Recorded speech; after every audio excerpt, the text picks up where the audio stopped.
Hi there, Sanibonani Molweni. Welcome to Fix channel. If you're new here, please subscribe before the end of the video. If returning, thank you for love and support. I appreciate you. Izingane Zesithembu season 3 episode 4. Kuvela ukuthi uTirela akasatshelwa yonke into. Sezwa ngaye thina, yayinto engishoyo, uSibindi ungitshela yonke into. Ayikho into esingaxoxa. Siwo best. Aphinde futhi abe ubest kama wakhe. Lalela ke le video ukuthi ngani. Le video ngizogcizelela ukuthi kune TV show ekumzansi Magic Sunday ngo-7. Silalela lento eshow i-TV, si-compare izinto ey'phinde zakhulunywa khona kule show yilaba abasekhona ukuze siboneke ushintsho.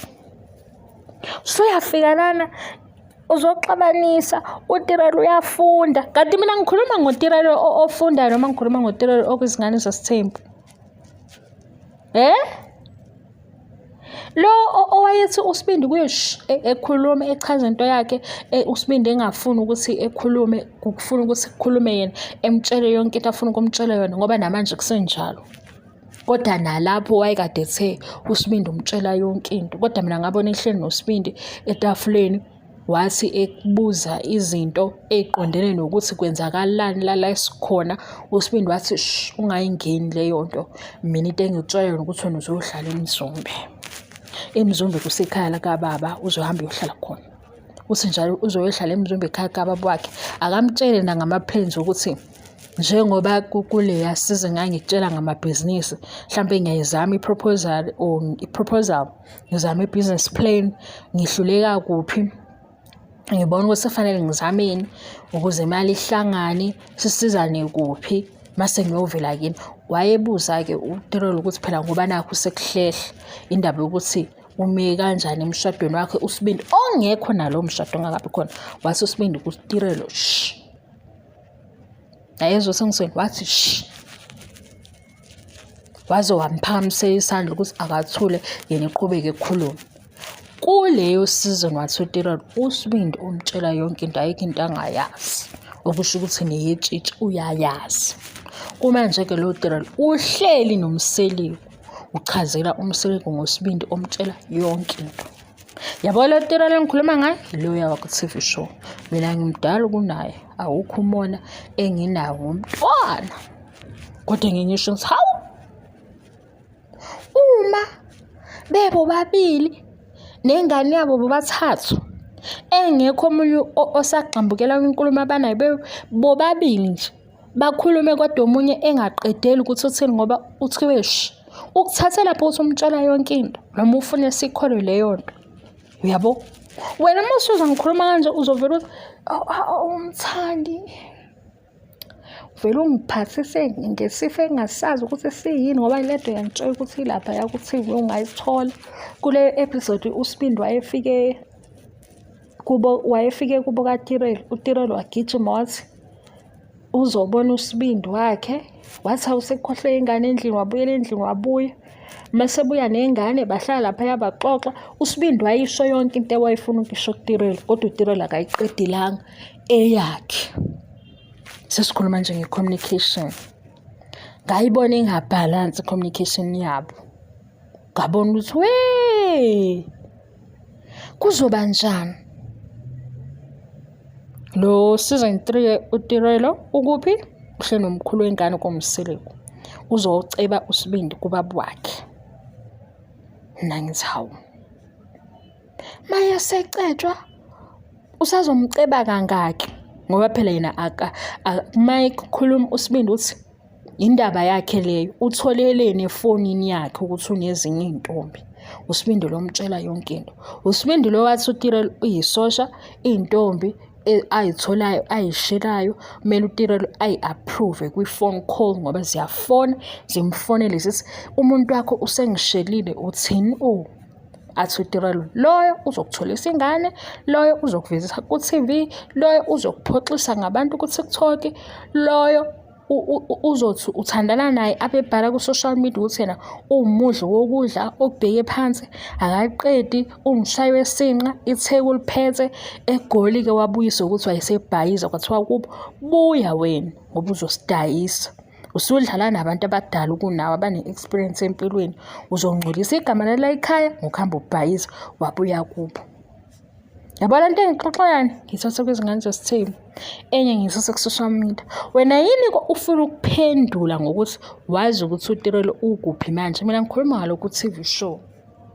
Yabona ukuthi sikubhora kanjani? Abangani bakaTirelo baye kusibhora sikhulume nge-TV and asinayo inzondo. Yezwa? And awukho umona ngoba mina nje ngithe yabo ukukhula khona ukhula nezinto ezinje. Enye into uma sungidala uyayibuza usikazi ngangikwenzelani lokho,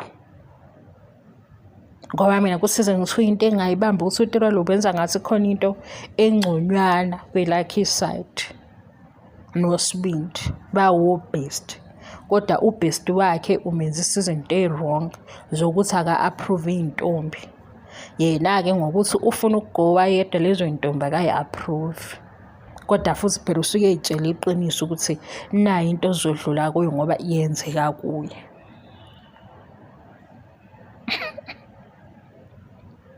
Yonke lento engiyikhulumayo ivela kwizingane zesithembu naku-social media.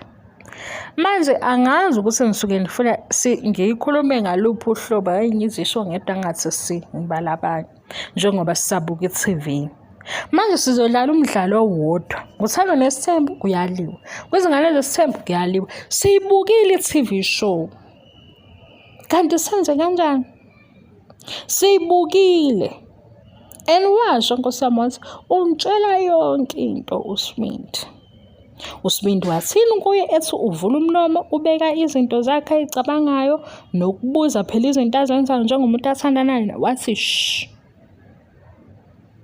Sohamba ngiyokufunela ukuthi u-episode baloyo mangaphosisa u-episode 4 ngoba uTirelo uqala ukuvela lapho, uqala u-season 2 uTirelo singamazi. Wavela-ke esehamba emgwaqweni, wavela noSibindi bahlangana, wathi nangu umuntu wami. Umuntu wakhe wathi akangakhulumi emlalele kodwa yena. Asengithi hawu, into engiyibona ngoSibindi ilento yakhe yokuzenza umseleku uyenze yena ibe extra, eyenze ibe ngaphezu yena uyagagamela.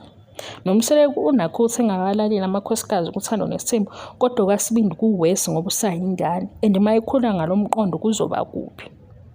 Bayoshoka abanye bethi cha uyinsizwa bemkhohlisa, kanti awukwazi ukungabahloniphi abantu othi uhamba nabo. Ungahamba nomuntu ongamhloniphi uzombiza ngesosha. Isosha kuyena umuntu wenza into elula. Isosha umuntu ojima njalo, umuntu olala 2 minutes. Ithu uTirelo unjalo, kusho uSibindi, kusho i-boyfriend yakhe, isosha lakhe. Lo ride and die ubani? Ride or die, angazi ukuthi umfaka kuphi. Ride or die yona lento uzwe ngesinye isikhathi ube ngathi uyanconywa into uyabhedelwa serious.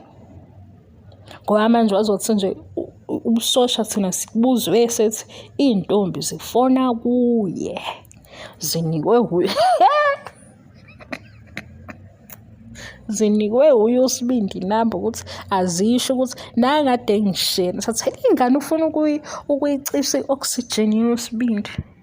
Uhlaseni ngalomntwana ngoba ufuna ukumconfuse amconfuse, egcine sehlala eMzumbe.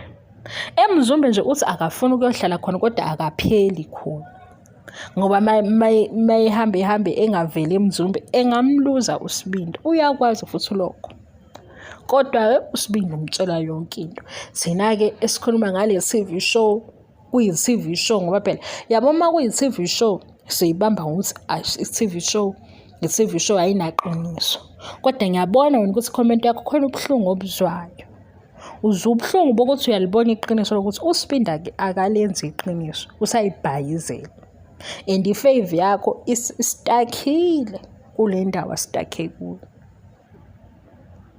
Kuyenzeka-ke ukukhula nje kwabantwana, nakithi kwenzeka, nakimi nakuwe kwenzeka. Zikhona nje izinto othi kodwa ngangenelwe yini, nase sibuka lokho. Yena umfana omkhulumelayo naye usuke kubuka uyinganekwane ukuthi hawu uphuphelani ngoba uyazazi ukuthi wenzani. Nakho sekuvuka iy'ndaba zokuthi u-Amahle ingubo injani. Kwanaye u-Amahle siyamjaja. Hhayi phela, angihambisani mina lo mqondo wenu lo nihamba ngoba ngobufana bese. Siyamjaja. Yena ngoba uSibindi umbukile-ke. Yena une-reference ye-TV show. Akufani mhlampe nalo uSibindi angakamazi eJola. U-Amahle umbukile uSibindi eJola. Kodwa usekhona. Hayi mfayela amavidiyo ami. Ngifuna ukugcizelela into yokuthi sibuka i-TV show. Kodwa-ke yonke imibono nama-comment yamukelekile kusekhaya ngoba sisaxoxa. Bye.